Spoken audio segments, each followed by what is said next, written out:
ওই স্বরাষ্ট্রমন্ত্রী আইনের ব্যাখ্যা না দিয়ে আইনমন্ত্রী আইনের ব্যাখ্যা দিবেন। স্বরাষ্ট্রমন্ত্রীর এসবে মনোযোগ দেওয়া দরকার, স্বরাষ্ট্রমন্ত্রীর মনোযোগ দেওয়া দরকার।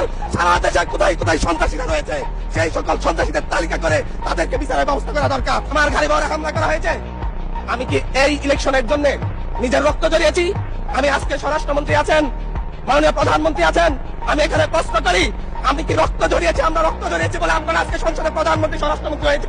144 জেলার মধ্যে আবার বিজয় গুলি পা দিয়ে বের হয়ে গিয়ে সংবাদ সম্মেলন করে বলেছি আবার রাস্তায় যাবো, রাস্তা প্রতিহত করতে হবে।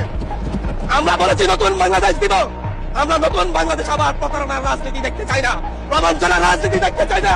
যেই গণভোটের পক্ষে আমাদের মাননীয় প্রধানমন্ত্রী প্রচারণা চালিয়েছেন, যে আদেশের পক্ষে মাননীয় সরকার দলীয় সংসদ সদস্যরা প্রচারণা চালিয়েছেন, আজকে এখানে এসে কেন এটা নিয়ে আবার দীর্ঘ আলোচনা করতে হবে? আমরা নব্বইয়ের কোন অভ্যুত্থানের কথা বলে যাই নাই।